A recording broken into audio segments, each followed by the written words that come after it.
So hello guys, ನಾನು ನಿಮ್ಮ ಕಿಶೋರ್. ಇವಾಗ ಆ್ಯಕ್ಚುಲಿ ನಾವು ಮನೋಜ್ ಏರಿಯಾಸ್ಗೆ ಹೋಗ್ತಾ ಇದ್ದೀವಿ. ಸೊ ಬನ್ನಿ ಅವ್ರ ಹತ್ರ ಹೋಗೋಣ, ಅವ್ರ ಎಕ್ಸ್ಪೀರಿಯನ್ಸ್ ಹೇಗೆ ಸ್ಟಾರ್ಟ್ ಮಾಡೋದು ಅಂತ ತಿಳ್ಕೊಂಡು ಅವರ ಒಂದು ಪ್ಯಾಷನ್ನ ನೋಡ್ಕೊಂಬರೋಣ.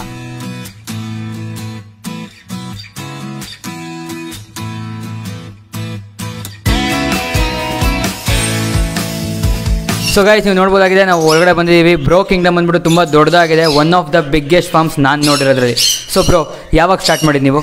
ನಾನು 2020 ಸ್ಟಾರ್ಟ್ ಮಾಡಿದೆ ಆ್ಯಕ್ಚುಲಿ. ಸೊ ನಿಮ್ಮ ಏವಿಯರೀಸ್ ಹೆಸರು? ಮನೋಜ್ ರಾಜಧಾನಿ ಬರ್ಡ್ಸ್.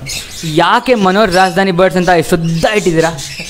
ಇದೇ ಕ್ವಶನ್ನ ತುಂಬ ಜನ ಕೇಳಿದ್ದಾರೆ. ಎಲ್ಲರೂ ಅಂದ್ಕೊಂಡಿದ್ದಾರೆ ಬೆಂಗಳೂರಲ್ಲಿದ್ದಾರೆ ಅದಕ್ಕೆ ಅಂತ. ಬಟ್ ಅದಲ್ಲ, ಮನೋಜ್ ನನ್ನ ಹೆಸರು ರಾಜ್ ನಾಯಕ್ ಅಂತ ನಮ್ಮ ಅಪ್ಪನ ಹೆಸರು, ಧಾನಿಬಾಯ್ ಅಂತ ನಮ್ಮ ಅಮ್ಮನ ಹೆಸರು. ಸೊ ಅವ್ರ ಹೆಸರಿಂದ ರಾಜ್ ಅಂತ ತೊಗೊಂಡು, ನಮ್ಮ ಅಮ್ಮನ ಹೆಸರಿಂದ ಧಾನಿ ಅಂತ ತೊಗೊಂಡು ರಾಜಧಾನಿ ಬರ್ಡ್ಸ್ ಅಂತ ಮಾಡ್ಬೋದು. So family totally sir is a family guy. So ಇದು ಇವರು ಯಾರು? ನಿಮ್ಮ ಹೆಸರು ಕಿಕಿ ಅಂತ. ಇವಾಗ ರೀಸೆಂಟಾಗಿ ತೊಗೊಂಡದ್ದು ಇವಾಗ ಪೇರಿಂಗ್ ಮಾಡೋಕ್ಕೆ ಫೀಮೇಲ್. ಇವಾಗ 4 months. ಸೊ ಕೇಕಿ ಅವ್ರು ನಮ್ಮಲ್ಲಿ ಮಾತಾಡ್ಸೋಣ. ಸೊ ಬ್ರೋ, ಅಟ್ ಪ್ರೆಸೆಂಟು ನೀವು ಏನು ಥರ ಸ್ಪೆಷಲೈಸ್ ಆಗಿ, ಲೈಕ್ ಯಾವ್ದು ನಿಮ್ಮ ಹತ್ರ ಮೆಜಾರಿಟಿ ಇದೆ, ಯಾವ ನಿಮ್ಮ ಸ್ಪೆಷಾಲಿಟಿ? ಲೈಕ್ ನಾವು ಸ್ಟಾರ್ಟ್ ಮಾಡಿದ್ದು ಆ್ಯಕ್ಚುಲಿ ಆಫ್ರಿಕನ್ಸಿಂದ. ಸೊ ಆಫ್ರಿಕನ್ಸಲ್ಲೇ ಹೋಗ್ತಾ ಇದ್ದೀನಿ. ಸೊ ಹಂಗೆ ಬರ್ತಾ ಒಂದೊಂದು ವೆರೈಟಿನ ಆ್ಯಡ್ ಮಾಡ್ಕೊತಾ ಹೋಗ್ತಾ ಇದ್ದೀನಿ. ಯಾಕೆಂದರೆ ಅಪ್ಡೇಟೆಡ್ ಆಗಿರಬೇಕು ಅನ್ನೋ ಒಂದು ಇದರಿಂದ. ಈಗ ಆಫ್ರಿಕನ್ಸಿಗೆ ಬಂದರೆ ನಿಮಗೆ ತುಂಬ ಥರ ಮ್ಯೂಟೇಷನ್ಸ್ ಇದೆ. ಸೊ ಎಲ್ಲ ಥರ ಮ್ಯೂಟೇಷನ್ಸ್ನು ನಾವು ಪ್ರೊಡ್ಯೂಸ್ ಮಾಡ್ತಾ ಇದ್ದೀವಿ. ನಮ್ಮ ಹತ್ರ ಮ್ಯೂಟೇಷನ್ಸ್ ಕೂಡ ಇದೆ. ಅದೇ ಥರ ಒಂದೊಂದೇ ನ್ಯೂ ಸ್ಪೇಸಿಸ್ನೂ ಕೂಡ ಆ್ಯಡ್ ಮಾಡ್ತಾ ಇದ್ದೀವಿ. ಇವಾಗ ಕನೂಟ್ಸ್ ಆಗಿರ್ಬೋದು, ಇಲ್ಲ ಆಫ್ರಿಕನ್ ಗ್ರೇಸ್ ಆಗಿರ್ಬೋದು, ಶೋ ಬಜೀಸ್ ಆಗಿರ್ಬೋದು, ಈ ಥರ ಒಂದೊಂದನ್ನೇ ಆ್ಯಡ್ ಮಾಡಿಕೊಂಡು ಕೂಡ ಹೋಗ್ತಾ ಇದ್ದೀವಿ. ಇನ್ ಫ್ಯೂಚರ್ ಕೂಡ ಕೊಕ್ಯಾಟಸ್ಸು, ಮೆಕಾಲ್ಸು ಆ ಥರ ಕೂಡ ಆ್ಯಡ್ ಮಾಡೋ ಪ್ಲಾನ್ಸ್ ಇದೆ.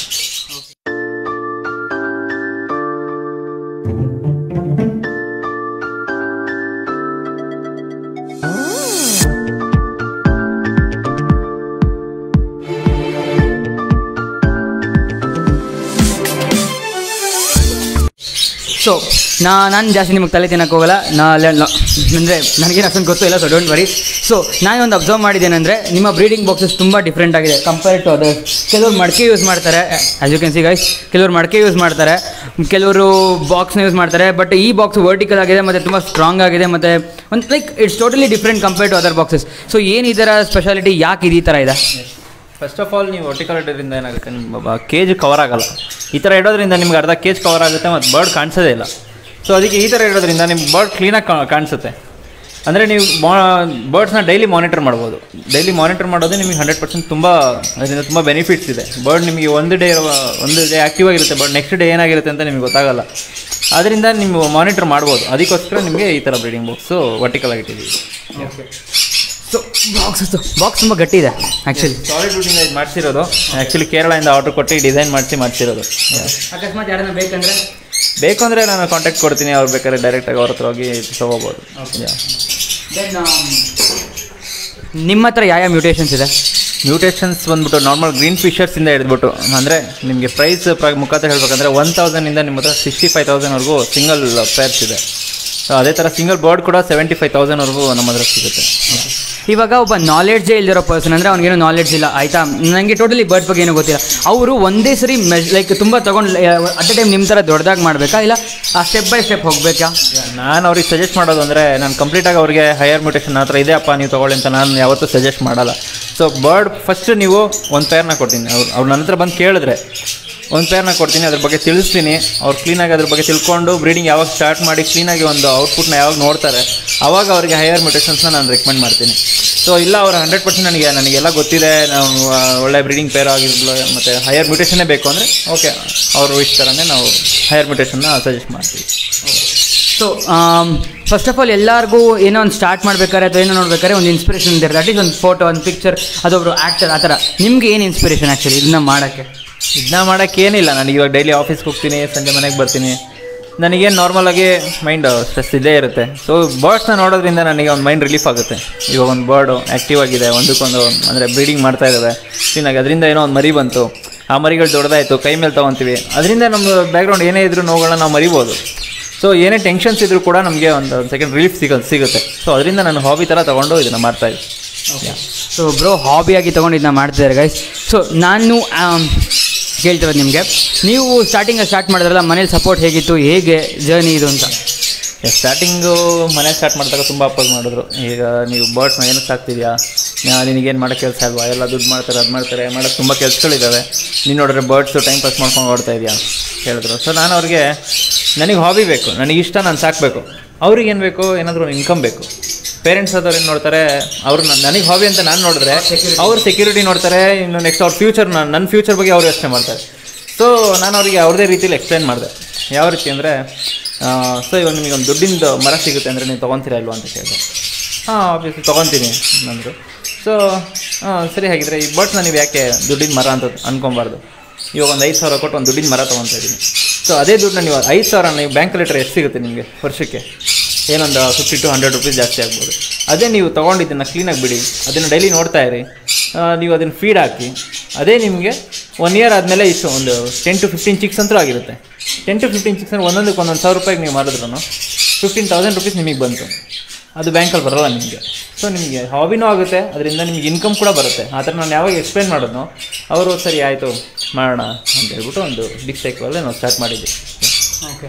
ಸೊ ಇವಾಗ ಅಟ್ ಪ್ರೆಸೆಂಟ್ ನಿಮ್ಮ ಮೇಂಟೆನೆನ್ಸ್ ಕಾಸ್ಟ್ ಎಷ್ಟಾಗ್ತದೆ, ಲೈಕ್ ಹೇಗಿದೆ ಅಂತ? ಲೈಕ್ ಫಾರ್ ಎಕ್ಸಾಂಪಲ್ ಸ್ಟಾರ್ಟಿಂಗಲ್ಲಿ ನೀವು ಮಾಡಿದಾಗಿಂತ ಇವಾಗ ಕಂಪೇರ್ ಮಾಡಿದ್ರೆ ಏನು ನಿಮ್ಮ ನಾಲೆಡ್ಜ್ ಎಷ್ಟಾಗಿದೆ, ಎಕ್ಸ್ಪೀರಿಯನ್ಸ್ ಹೇಗಿದೆ ಅಂತ ಕೇಳೋಕ್ಕೆ ಇಷ್ಟಪಡ್ತಾನೆ. ನಾಲೆಡ್ಜ್ ಯಾವ ಥರ ಇಂಪ್ರೂವ್ ಆಗ್ತಾ ಇದೆ ಅಂದರೆ, ಕೆಲವೊಂದು ತಪ್ಪುಗಳನ್ನ ಮಾಡಿ ಅದರಿಂದ ಎಕ್ಸ್ಪೆನ್ಸಿವ್ ನಾಲೆಡ್ಜ್ನ ನಾವು ಪಡ್ಕೊಂಡಿದ್ದೀವಿ. ಇವಾಗ ಏನೇ ಒಂದು ಆಗ್ತಾಯಿದೆ ಅಂದರೆ, ಇವಾಗ ಒಂದು ಬರ್ಡ್ ಸತ್ತೋಯ್ತು. ಬರ್ಡ್ ಸತ್ತೋದಾಗ ನನಗೆ ಆ ಲೆಸನ್ನು ಒಂದು ಎಕ್ಸ್ಪೆನ್ಸಿವ್ ಆಗುತ್ತೆ. ಇವಾಗ 10,000 ಒಂದು ಬರ್ಡ್ ಸತ್ತೋಯ್ತು ಅಂದರೆ ಅದು ಒಂದು ಲೆಸನ್ ಕಲ್ತಂಗೆ ನಾನು ಅದನ್ನು ಏನಾಯಿತು, ಏನಾಗಿರ್ಬೋದು, ಅದ್ರಲ್ಲಿ ಮೆಡಿಸನ್ಸ್ ಏನು ಅಂಥರೆಲ್ಲ ರಿಸರ್ಚ್ ಮಾಡಿ ಅದ್ರ ಬಗ್ಗೆ ತಿಳ್ಕೊಂಡು ನಾಲೆಡ್ಜ್ ಕೂಡ ಇಂಪ್ರೂವ್ ಆಗಿದೆ.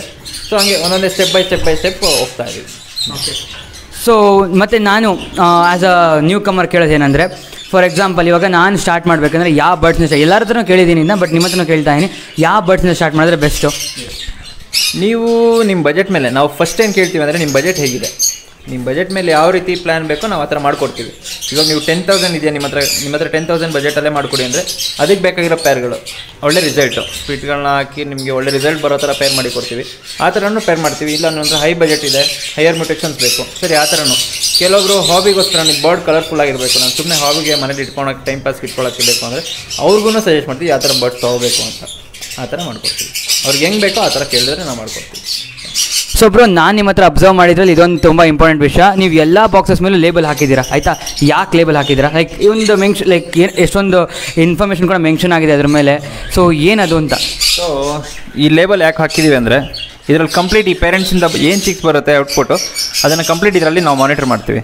ಯಾವ ರೀತಿ ಅಂದರೆ, ಫಸ್ಟು ಮೇಲ್ ಯಾವುದಿದೆ, ಫೀಮೇಲ್ ಯಾವುದಿದೆ, ಕಾಂಬಿನೇಷನ್ನು, ಅದಾದಮೇಲೆ ಈಗ ನಂಬರ್ ಆಫ್ ಎಗ್ಸ್ ಯಾವ ಥರ ಲೇ ಮಾಡ್ಕೊಂಡು ಹೋಗಿದೆ, ಆ ಡೇಟ್ಗಳು, ಫರ್ಟೈಲ್ ಆಗಿದೆಯಾ ಇಲ್ವಾ, ಹ್ಯಾಚ್ ಯಾವಾಗಿದೆ, ರಿಂಗ್ ಏನು ಹಾಕಿದ್ದೀವಿ ಆ ಮರಿಗಳಿಗೆ, ಅದಾದಮೇಲೆ ಯಾವ ಮ್ಯೂಟೇಷನ್ಸ್ ಬಂದಿದೆ, ಮತ್ತು ಮೇಲ ಫೀಮೇಲ, ಇಷ್ಟು ರೆಕಾರ್ಡ್ನ ನಾವು ಮೇಂಟೈನ್ ಮಾಡ್ತೀವಿ. ಸೊ ಅದರಿಂದ ನಿಮಗೆ ಪೇರೆಂಟ್ಸ್ ಡೀಟೇಲ್ ಕಂಪ್ಲೀಟಾಗಿ ಸಿಕ್ಬಿಡುತ್ತೆ. ನಿಮಗೆ ಈ ಒಂದು ರಿಂಗ್ ನಂಬರ್ ತೊಗೊಂಡ್ರೆ ಅದ್ರ ಪೇರೆಂಟ್ಸ್ ಡೀಟೇಲ್ಸ್ ಏನು ಅಂತ ನಾವು ಅದ್ರ ಹಿಸ್ಟ್ರಿನೇ ತೆಗೆದು ತೋರಿಸ್ಬಿಡ್ತೀವಿ. ಈ ಥರ ಮೇಂಟೈನ್ ಮಾಡ್ತೀವಿ. ಸೊ ಬೇಸಿಕಲಿ ನೀವೆಲ್ಲ ಪ್ರೊಫೆಷ್ನಲ್ ಆಗಿ ಮಾಡ್ತಾ ಇದ್ದೀರಾ. ಸೊ ಅದಕ್ಕೋಸ್ಕರನೇ ಪ್ರತಿಯೊಂದು ಬಾಕ್ಸಸ್ಗೂ ಅದೇ ನಂಬರ್ ಇದೆ ಟು ಮೇಂಟೈನ್ ಹೈಜೀನ್ ಅಂತ. ಎಸ್ ಹೈಜೀನ್ ಒಂದು ಅನ್ನೋದಕ್ಕಿಂತ ಪೇರ್, ಇವಾಗ ಈ ಪೇರಲ್ಲಿ ಹಾಕಿದ್ದೀವಿ 6 ಬಾಕ್ಸ್ ನಂಬರು. ಕೆಲವೊಂದು ಸತಿ ಈ ನಂಬರ್ ಈ ಬಾಕ್ಸಲ್ಲಿರೋ ಮೊಟ್ಟೆಗಳನ್ನ ಬೇರೆದೇ ಶಿಫ್ಟ್ ಮಾಡ್ತೀವಿ, ಮತ್ತು ಒಂದೇ ಸೈಜಲ್ಲಿರೋ ಮರಿಗಳನ್ನ ನಾವು ಬೇರೆ ಕಡೆ ಶಿಫ್ಟ್ ಮಾಡ್ತೀವಿ. ಅವಾಗ ನಮಗೆ ಗೊತ್ತಾಗಲ್ಲ. ಸೊ ಅದರಲ್ಲಿ ಬರೆದಿರ್ತೀವಿ, ಇದರಲ್ಲಿ 6 ಬಾಕ್ಸಿಂದ ತೆಗೆದಿರೋ ಮೊಟ್ಟೆ ನಾವು ಇನ್ನೊಂದು ಬಾಕ್ಸಲ್ಲಿ ಇಟ್ಟಿದ್ದೀವಿ. ಅವಾಗ ಆ ಎಗ್ ಮೇಲೆ ನಾವು ಈ ನಂಬರ್ನ ಮೆನ್ಷನ್ ಮಾಡಿರ್ತೀವಿ. ಅವಾಗ ಹ್ಯಾಚ್ ಆದಾಗ ನಮಗೆ ಕನ್ಫ್ಯೂಸ್ ಆಗಲ್ಲ, ಇದು ಇದರದೇ ಪೇರೆಂಟ್ಸ್ನ ಮರಿ ಬಂದಿರೋದು ಅಂತ ನಾವು ಕ್ಲೀನಾಗಿ ಮಾನಿಟರ್ ಮಾಡ್ಬೋದು. ಅದಕ್ಕೋಸ್ಕರ ಬಾಕ್ಸ್ ನಂಬರ್ಸ್ಗಳನ್ನ ಮೇಂಟೈನ್ ಮಾಡಿದ್ದೀವಿ. ಸೊ ನೆಕ್ಸ್ಟು ಬ್ರೋ, ಈ ಬರ್ಡ್ಸ್ ಬಗ್ಗೆ ಹೇಳೋಕ್ಕೆ ಇಷ್ಟಪಡ್ತಾ ಇದ್ದಾರೆ. ನನಗೆ ತುಂಬ ಕಲರ್ಫುಲ್ ಆಗಿದೆ actually. There is a uniformity ಅಂತ ಅನಿಸುತ್ತೆ. ಮತ್ತು ಆ ಬಾಕ್ಸಸ್ ಕೂಡ ಲೈಕ್ ಲೈಕ್ ಒಂದು ಪಾರ್ಟಿಷನ್ ಇದೆ, ಯಾಕೆ ಅಂತ? ಈ ಬರ್ಡ್ ಬಂದ್ಬಿಟ್ಟು ವೈಲ್ಡ್ ಮಾಸ್ಕ್ ಅಂತ. ಇವಾಗ ಪ್ರತಿಯೊಂದು ಬರ್ಡಲ್ಲೂ ನಿಮಗೆ ಇದು ಮಾಸ್ಕ್ ವೆರೈಟಿ. ಅದೇ ಥರ ಇವೆಲ್ಲ ಫಿಶರ್ ವೆರೈಟೀಸು. ಫಿಶರ್ ವೆರೈಟಿನಲ್ಲೂ ನಿಮಗೆ ಅದರದೇ ಆದ ಮಾರ್ಕಿಂಗಿಗೆ ವ್ಯಾಲ್ಯೂಸ್ ಇದೆ. ಇದು ಪರ್ಸ್ನಾಟ, ಇದರಲ್ಲಿರೋ ವ್ಯಾಲ್ಯೂಸ್ ಇದಕ್ಕೆ ಬೇರೆ ಇದೆ. ಆ್ಯಂಡ್ ಇದರಲ್ಲಿ ಪಾರ್ಟಿಷನ್ಸ್ ಯಾಕೆ ಮಾಡಿದ್ದೀವಿ ಅಂದರೆ, ಇದು ಒಂದ್ರ ಪಕ್ಕ ಒಂದು ಕೂತ್ಕೊಂಡಾಗ ಗಲಾಟೆ ಮಾಡೋದು ಜಾಸ್ತಿ. ಇವಾಗ ಸ್ಟಿಕ್ಸ್ ಮೇಲೆ ಕೂತ್ಕೊಂಡಾಗ ಒಂದ್ರ ಪಕ್ಕದಲ್ಲಿ ಹೋಗಿ ಇನ್ನೊಂದು ಕೂತ್ಕೊಂಡಾಗ ಅದು ಕಾಲಿಗೆ ಕಟ್ಬಿಟ್ಟು ಹರ್ಟ್ ಆಗೋ ಚಾನ್ಸಸ್ ಜಾಸ್ತಿ ಇರುತ್ತೆ. ಸೊ ನಾವೇನು ಮಾಡ್ತೀವಿ, ಈ ಥರ ಪಾರ್ಟಿಷನ್ಸ್ ಮಾಡಿಸಿರೋದ್ರಿಂದ ಅವು ಹೋಗ್ಬಿಟ್ಟು ಸಿಂಗಲ್ ಕೂತ್ಕೋಬೇಕು, ಇಲ್ಲಾಂದರೆ ಪೇರ್ ಆಗಿದ್ರೆ ಮಾತ್ರ ಪಕ್ಕದಲ್ಲಿ ಕೊಂಡಿಸ್ಕೊತಾರೆ. ಸೊ ಗಲಾಟೆ ಮಾಡೋಕ್ಕೆ ಚಾನ್ಸಸ್ ಇರೋಲ್ಲ ಈ ಥರ ಸಪ್ರೇಟ್ ಪಾರ್ಟಿಷನ್ಸ್ ಇರೋದ್ರಿಂದ. ಸೊ ಅದಕ್ಕೆ ಇದನ್ನು ಈ ಥರ ಯೂಸ್ ಮಾಡಿದ್ದೀವಿ. ಸೊ ನೆಕ್ಸ್ಟು ಬ್ರೋ, ನಾನು ಏನಾದರೂ ಕೇಳ್ತಿರೋದೇನೆಂದರೆ, ನೀವು ಸ್ಟಾರ್ಟ್ ಮಾಡಿರಲ್ಲ ಫಸ್ಟ್ ಬರ್ಡ್ಸ್ ನಿಮ್ಮ ಹತ್ರ ಇವಾಗೂ ಇದೆಯಾ? ಲೈಕ್ ನಾನು ಫಸ್ಟ್ ಬ್ರೀಡ್ ಮಾಡಿದ ಬರ್ಡ್ ಅಲ್ಲಿದೆ ನನ್ನ ಹತ್ರ. Okay, can you show it us please? ಯಾವುದು ಇಲ್ಲಿದೆ? ಸೊ ನೀವು ಫಸ್ಟು ಬ್ರೀಡ್ ಮಾಡಿದ ಬರ್ಡ್ಸಾ? ಫಸ್ಟು ಬ್ರೀಡ್ ಮಾಡಿ ಟೇಮ್ ಮಾಡಿದ ಬರ್ಡ್ ಇದು. ಓಕೆ, ಆ್ಯಕ್ಚುಲಿ ಫಸ್ಟು ಬ್ರೀಡ್ ಮಾಡಿ ಟೇಮ್ ಮಾಡಿರೋ ಬರ್ಡು. ಬಟ್ ಇವಾಗ ವೈಲ್ಡ್ ಆಗಿದೆ, ಯಾಕಂದರೆ ಮರಿಗಳ ಜೊತೆ ಇದೆಯಲ್ಲ, ಸ್ವಲ್ಪ ಅಗ್ರೆಸಿವ್ ಇದೆ. ಅವಳಾಗೆ ಬರ್ತಾಳೆ, ಆಚೆ ಬಂದು ಕುತ್ಕೊಳ್ಳೋದೆಲ್ಲ ಮಾಡುತ್ತೆ. ಬಟ್ ಇವಾಗ ಸ್ವಲ್ಪ ಜನ ಇದ್ದಾರಲ್ಲ, ಅದುವೇ ಸ್ವಲ್ಪ ಅಗ್ರೆಸಿವ್ ಇದೆ. ಸೊ ಇದ್ರ ಮೇಲೆ ಲವ್ ಜಾಸ್ತಿ ನಿಮ್ಗೆ ಹಾಗಾದ್ರೆ. ಆಬ್ವಿಯಸ್ಲಿ ಎಲ್ಲ ಬರ್ಡ್ಸ್ ಮೇಲೂ ಲವ್ ಇದೆ. ನಾವು ಬ್ರೀಡ್ ಮಾಡೋ ಮ್ಯೂಟೇಷನ್ ಮೇಲೆ ಅದಕ್ಕೆ ಜಾಸ್ತಿ love ಅಲ್ಲ ಆದರೆ first one like there is like ಒಂದು ನಿಮಿಷ ಕಿಕ್ಕಿನ ಎತ್ಕೊಳ್ಳಿ. Thank you. ಮನೆ ಸ್ವೀಟ್ ಮಗಳು ಥರ ಇವಾಗ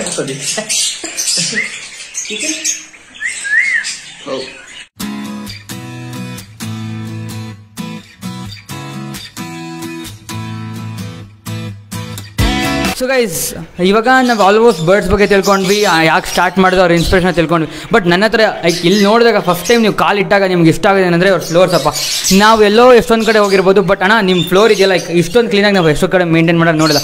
ಸೊ ಯಾಕೆ ಇಷ್ಟೊಂದು ಹೈಜೀನು, ಯಾಕೆ ಇಷ್ಟೊಂದು ಕ್ಲೀನಾಗಿ ಮೇಂಟೈನ್ ಮಾಡ್ತಾರೆ, ಏನು ರೀಸನ್ ಅಂತ ಕೇಳಬೇಕು. ಅದಕ್ಕೆ ಮುಂಚೆ ನೋಡ್ಬಿಡಿ ಗೈಸ್, ಇಲ್ಲಿ ನೋಡ್ಬೋದಾಗಿದೆ ಫ್ಲೋರು ಆಯಿತಾ, ತುಂಬ ನೀಟಾಗಿ ಮೇಂಟೈನ್ ಮಾಡ್ತಿದ್ದಾರೆ. ಹೇಗಿದೆಲ್ಲ ಯಾಕೆ? ಎಸ್, ಈ ಹೈಜೀನ್ ಯಾಕೆ ಮೇಂಟೈನ್ ಮಾಡ್ತೀವಿ ಅಂದರೆ ನಿಮ್ಮ ಹತ್ರ ಈ ಫ್ಲೋರ್ಸ್ನ ಹೆಂಗೆ ಅಬ್ಸರ್ವ್ ಮಾಡಿದ್ರು ಅದೇ ಥರ ಬರ್ಡ್ಸ್ನ ಅಬ್ಸರ್ವ್ ಮಾಡ್ಬೋದು. ಯಾವ ಬರ್ಡ್ಸಲ್ಲೂ ಒಂದೇ ಒಂದು ಡಿಸೀಸ್ ಬರ್ಡ್ ಇಲ್ಲ. ನಿಮಗೆ ಈ ಮೈಟ್ಸ್ಗಳು ಬೇಗ ಬರುತ್ತೆ, ಯಾಕೆ ಅಂದರೆ ಈ ಗಲೀಜು ಜಾಸ್ತಿ ಆದಾಗಲೇ ನಿಮ್ಗೆ ಬರೋದು. ಸೊ ಅದಕ್ಕೆ ನೀವು ಎಷ್ಟು ಹೈಜೀನಾಗಿ ಮೇಂಟೈನ್ ಮಾಡ್ತೀರೋ ಈ ಆಫ್ರಿಕನ್ಸ್ ನಿಮ್ಗೆ ಅಷ್ಟೇ ಚೆನ್ನಾಗಿ ಬ್ರೀಡ್ ಮಾಡಿಕೊಡುತ್ತೆ ಮತ್ತು ಹೆಲ್ದಿಯಾಗೂ ಕೂಡ ಇರುತ್ತೆ. ಅವಾಗ ನಿಮಗೆ ಈ ಹಾಬಿನಲ್ಲಿ ಬೋರ್ ಅನ್ಸಲ್ಲ. ಸೊ ನೀವು ಕೆಲವೊಂದು ಏರಿಯಾಗಳಿಗೆ ಹೋಗಿರ್ತೀರ, ಬಟ್ ನಾನು ಅದು ಹೇಳಲ್ಲ. ಸುಮ್ಮನೆ ಹೋಗಿ ನಿಂತ್ಕೊಂಡ್ರು ನಿಮಗೆ ನಿಂತ್ಕೊಳ್ಳೋಕೆ ಬಿಡಲ್ಲ, ಮೈಯೆಲ್ಲ ಕೆರ್ತಾ ಬರುತ್ತೆ. ಯಾಕೆ ಅಂದರೆ ಅದು ಮೈಟ್ಸಿಂದ ಮೈಟ್ಸ್ ಬಂದುಬಿಡುತ್ತೆ. ಸೊ ಹೈಜೀನ್ ಮೇಂಟೈನ್ ಮಾಡಲೇಬೇಕು ನೀವು 100%. ಆವಾಗ ನಿಮ್ಗೆ ಚೆನ್ನಾಗಿರುತ್ತೆ. ಕೀಕಿ ಈ ಥರ ಮಲಕ್ಕೊಂತಾಳ ಪಕ್ಕ ನೋಡಿ. ಆ್ಯಕ್ಚುಲಿ ಇದನ್ನು ಟ್ರೈನ್ ಮಾಡ್ಬೇಕಂತಾನೆ ನಾನು ತೊಗೊಂಡು ಮರೀನಲ್ಲಿ ತೊಗೊಂಡು ಹ್ಯಾಂಡ್ ಫೀಡಿಂಗ್ ಸಿಕ್ಕಿದ್ದಂಗೆ ತೊಗೊಂಡು ಟ್ರೈನ್ ಮಾಡಿರೋದು. ಇವಾಗ ಹಿಂಗೆ ಮಲ್ಸ್ಕೊಂಡ್ಬಿಟ್ರೆ ಮಲ್ಕೊಂಡೇ ಬಿಡ್ತಾಳೆ ಒಳಗೆ. ಕೀಕಿ ಯಾವ ಸ್ಪೀಸೀಸ್ ಅಂತ ಹೇಳ್ಬೋದು? ಯಾವ ಸ್ಪೀಸೀಸ್ ಇದು? ಆಫ್ರಿಕನ್ ಗ್ರೇ ಇದು. ಕಾಂಗೋ ಅಂತ ಅದರಲ್ಲಿ 2 ಸ್ಪೀಸೀಸ್ ಬರುತ್ತೆ. ಇದು ಕಾಂಗೋ ರಿಲೇಟೆಡ್. ಲೈಕ್ ಟೈಮ್ ಮಾಡಿದಿರಲ್ಲ ಅದೇ ಆ್ಯಕ್ಚುಲಿ ಇದು. ಸೊ ಬ್ರೋ, ಇವಾಗ ನಾನು ನೋಡ್ತಾ ಇದ್ದೀನಿ ಇಲ್ಲಿ ನಿಮ್ಮ ಕೇಜಲ್ಲಿ ನೀವು ವುಡ್ ಯೂಸ್ ಮಾಡಿದ್ದೀರಾ, ಬೇರೆ ಪ್ಲಾಸ್ಟಿಕ್ ಅಥವಾ ಬೇರೆ ನೀವು ಮೆಟೀರಿಯಲ್ ಯೂಸ್ ಮಾಡಬಾರ್ದು, ಯಾಕೆ? ಈ ಪಚ್ ಕೇಳ್ತಾ ಇದ್ದೀರಲ್ವಾ? ಸೊ ಈ ಪಚ್ ನಿಮಗೆ ವುಡ್ ಇರೋದ್ರಿಂದ ನಿಮಗೆ ಫುಲ್ ಗ್ರಿಪ್ಪಾಗಿ ಸಿಗುತ್ತೆ. ಬರ್ಡ್ಸ್ಗಳ ನೈಲ್ಸ್ಗೆ ಕ್ಲೀನಾಗಿ ಕಚ್ಕೊಳ್ಳೋದ್ರಿಂದ ಅವಕ್ಕೆ ಮೇಟಿಂಗಿಗೆಲ್ಲ ಪರ್ಫೆಕ್ಟಾಗಿ ಮೇಟಿಂಗ್ ಆಗುತ್ತೆ. ಸೊ ಅವಕ್ಕೆ ಕಂಫರ್ಟಬಲ್ ಆಗಿರುತ್ತೆ ಅಂತ ನಾವು ಇದನ್ನು ಯೂಸ್ ಮಾಡಿದ್ದೀವಿ, ವುಡ್ನ. ಸೊ ಬ್ರೋ, ಈ ಫೀಡರ್ಸ್ ಮೇಲ್ಗಡೆ ಯಾಕೆ ಈ ಥರ ಒಂದು ಬಾಕ್ಸ್ ಮಾಡಿ ಹೋಲ್ ಮಾಡಿದ್ದೀರಾ? ನಾರ್ಮಲಾಗಿ ಬಟ್ಲಲ್ಲೂ ಹಾಕ್ತಾರೆ ಎಷ್ಟೊಂದು ಜನ. ಸೊ ನೀವು ಈ ಥರ ಮಾಡಿದ್ರೆ ಅದಕ್ಕೆ ಕೇಳ್ತಾ ಇದ್ದೀನಿ. ಯಾಕೆಂದರೆ ಸೀಡ್ಸು ವೇಸ್ಟೇಜ್ನ ಅವಾಯ್ಡ್ ಮಾಡೋಕ್ಕೆ. ಇವಾಗ ಬರ್ಡ್ ಏನು ಮಾಡುತ್ತೆ ಅಂದರೆ ಅದರೊಳಗೆ ಹೋಗ್ಬಿಟ್ಟು ಫುಲ್ ಕೆರೆದು ಆಚೆ ಚೆಲ್ಲುತ್ತೆ. ಸೊ ಈ ಥರ ಹಾಕೋದ್ರಿಂದ ಏನಾಗುತ್ತೆ, ಅದು ಆಚೆ ಹಿಂಗೆ ಕೆರೆದ್ರೂ ನಿಮ್ಗೆ ಆಚೆ ಬರೋಲ್ಲ ಸೀಡು.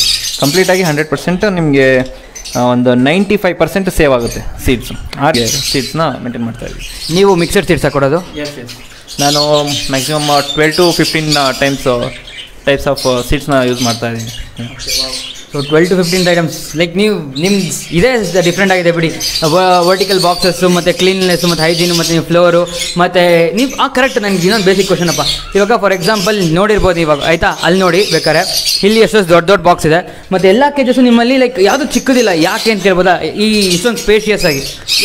ಯಾಕಂದರೆ ಇವಾಗ ಬರ್ಡ್ ನಮಗೆ ಬ್ರೀಡ್ ಮಾಡಿಕೊಡ್ತಾ ಇದೆ ಅಂದರೆ ಅದಕ್ಕೆ ಫ್ಲೈಯಿಂಗು ಮೇಯ್ನು. ಬರ್ಡ್ಸ್ಗೆ ಖುಷಿ ಆಗೋದೇ ಫ್ಲೈಯಿಂಗಿಂದ. ಸೊ ಬರ್ಡ್ ಕೇಜಸ್ ನಿಮಗೆ ಫ್ರೀ ಇರೋದ್ರಿಂದ ಅವಕ್ಕೆ ಫ್ಲೈಯಿಂಗಲ್ಲಿ ತುಂಬ ಎಂಜಾಯ್ ಮಾಡ್ತವೆ. ಬಟ್ ಮೇಟಿಂಗ್ ಟೈಮಲ್ಲೂ ಕೂಡ ತುಂಬ ಎಂಜಾಯ್ ಮಾಡಿಕೊಂಡು ನಿಮಗೆ ಮೇಟಿಂಗ್ ಮಾಡಿ ಕ್ಲೀನಾಗಿ ಮರಿಗಳನ್ನ ಹಾಕ್ಕೊಡುತ್ತೆ. ಸೊ ನಿಮಗೆ ತುಂಬ ಚಿಕ್ಕದಾಗಿದ್ದರೆ ನಿಮಗೆ ಒಂಥರ ಬೇಜಾರಾಗ್ಬಿಡುತ್ತೆ ಬರ್ಡ್ಸ್ ನೋಡೋಕ್ಕೆ. ಸೊ ಅದಕ್ಕೆ ಈ ಥರ ದೊಡ್ಡದೇ ಯೂಸ್ ಮಾಡಿ. ಸೊ ಬ್ರೋ, ಇದು ಕಾಲೋನಿನಾ? ಇಲ್ಲ, ಆ್ಯಕ್ಚುಲಿ ಇದು ಫ್ಲೈಟ್ ಕೇಜು. ಇವಾಗ ನಾವು 3 ಸ್ಟೇಜ್ ಆಫ್ ಫ್ಲೈಟ್ ಕೇಜ್ ಮಾಡ್ತೀವಿ. ಒಂದ್ಸತಿ ಬರ್ಡ್ ನೆಕ್ಸ್ಟ್ ಆಯಿತು ಅಂದರೆ ಸ್ಟಾರ್ಟಿಂಗ್ ಅದಕ್ಕೆ ಫ್ಲೈಟ್ ಕೇಜ್ ದೊಡ್ಡ ಕೊಡೋಲ್ಲ. ನಾರ್ಮಲ್ ಫಸ್ಟು 2 ಫೀಟಿಂದ ಆಮೇಲೆ ನೆಕ್ಸ್ಟು 4 ಫೀಟಿಗೆ ಟ್ರಾನ್ಸ್ಫರ್ ಮಾಡ್ತೀವಿ. ಆ ಥರ ಇರುತ್ತೆ. ಇದು ಫ್ಲೈಟ್ ಕೇಜು. ಈ ಪಾರ್ಟಿಷನ್ಸ್ ಏನಕ್ಕೆ ಯೂಸ್ ಮಾಡಿದ್ದೀವಿ ಅಂದರೆ ಸ್ವಲ್ಪ ಫೈಟ್ ಕಮ್ಮಿ ಆಗಲಿ ಅಂತ ಅಷ್ಟೇ. ಈ ಥರ ಪಕ್ಕ ಕುತ್ಕೊಳ್ಳೋದ್ರಿಂದ ಗಲಾಟೆ ಜಾಸ್ತಿ ಆಗುತ್ತೆ. ಸೊ ಪಾರ್ಟಿಷನ್ಸ್ ಇರೋದ್ರಿಂದ ನಿಮಗೆ ಸಿಂಗಲ್ ಬೋರ್ಡೋಗಿ ಕೂತ್ಕೊಳ್ಳುತ್ತೆ. ಅವಾಗ ಗಲಾಟೆ ಮಾಡೋದು ಕಮ್ಮಿ ಆಗುತ್ತೆ ಆ ಥರ.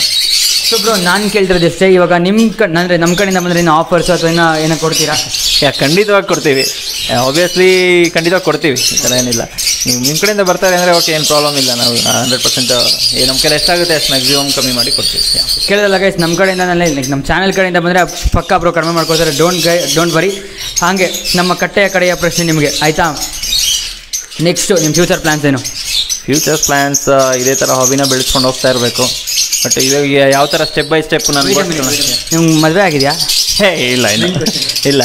ಅಲ್ಲ, ಮುಂದೆ ಮದುವೆ ಆದಮೇಲೆ ರೆಸ್ಪಾನ್ಸಿಬಿಲಿಟೀಸ್ ಜಾಸ್ತಿ ಆಯ್ತು, ಅವಾಗೂ ಹಾಬಿಂಗ್ ಕಂಟಿನ್ಯೂ ಮಾಡ್ತೀರಾ ಅಂತ? ಎಸ್ 100% ಮಾಡೇ ಮಾಡ್ತೀನಿ. ಬೇಜಾರು ಮಾಡ್ಕೊಂಬಿಡಿ ಕೇಳಿದೆ ಅಂತ. ಇಲ್ಲ ಹಾಗೇನಿಲ್ಲ. ಸೊ ಕಂಟಿನ್ಯೂ ಮಾಡ್ತಾರೆ. So that's all guys. Thanks for watching today's video and ಮತ್ತೆ ನೆಕ್ಸ್ಟ್ ವಿಡಿಯೋ ಸಿಗೋಣ. ಅಲ್ಲಿದ್ದಕ್ಕೆ ಹ್ಯಾವ್ ಅ ಗ್ರೇಟ್ ಡೇ ಅಂತ ಹೇಳ್ತಾ ಥ್ಯಾಂಕ್ ಯು. ಆ್ಯಂಡ್ ಸಬ್ಸ್ಕ್ರೈಬ್ ಮಾಡ್ರಪ್ಪ. ಆಮೇಲೆ ಗಂಟೆ ಹೊಡಿಯೋದು ಮರಿಬೇಡಿ. ದೇವಸ್ಥಾನದೆಲ್ಲ ಚಾನಲ್